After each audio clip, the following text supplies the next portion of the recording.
Une grande culpabilité, la douloureuse raison pour laquelle Charlotte Gainsbourg a mal vécu ses débuts à New York. Charlotte Gainsbourg s'est longuement confiée dans les colonnes du dernier numéro de Marie-Claire, paru ce jeudi 2 mars, et a notamment évoqué son départ à New York, pendant 6 ans.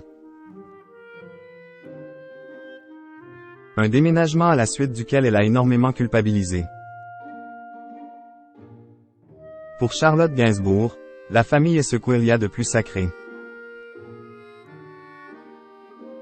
La comédienne et chanteuse, qui a longtemps fait carrière en portant sur ses épaules le poids de son célèbre nom de famille, a réussi à se faire un prénom au fil des années.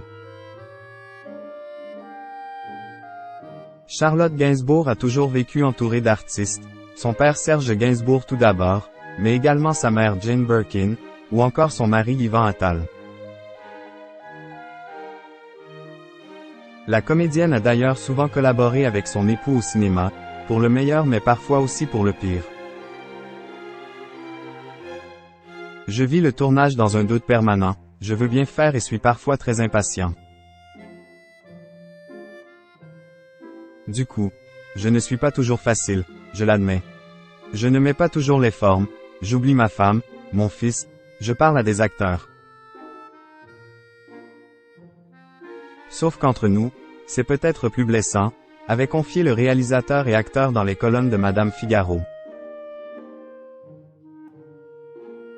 Car le fils aîné de Charlotte Gainsbourg et Yvan Attal, Ben, s'est lui aussi lancé dans le cinéma, sur les traces de ses parents, et de sa grand-mère maternelle.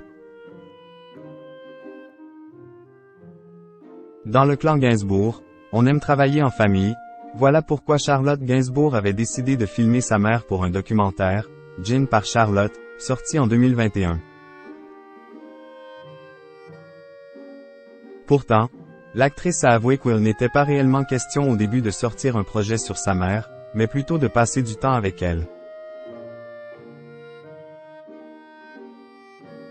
Les douloureux débuts de Charlotte Gainsbourg à New York. À l'époque, Charlotte Gainsbourg vivait en effet à New York, et portait en elle une grande culpabilité, comme elle l'a confié dans le dernier numéro de Marie-Claire, paru ce jeudi 2 mars. Mon premier élan n'était pas de faire un film sur elle. Je vivais à New York avec en moi une grande culpabilité d'être parti là-bas alors qu'Juan venait de perdre ma sœur, donc sa fille. Comme si j'avais abandonné ma mère pour me sauver moi-même, alors au départ, je souhaitais juste passer du temps avec elle, prendre plaisir à la regarder, a-t-elle expliqué. Le 11 décembre 2013, Kate Barry, fille de Jane Birkin et de John Barry, perdait la vie en chutant de son appartement situé au 4e étage, dans le 16e arrondissement de Paris. Une véritable tragédie pour sa famille, notamment pour sa petite sœur Charlotte, qui avait décidé par la suite de s'exiler à New York pour se reconstruire. J'espère que je saurai, un jour, regarder Paris à nouveau, sans que ce soit douloureux, avait-elle confié dans Télérama. Une ville dans laquelle elle restera finalement 6 ans, avant de retourner près des siens.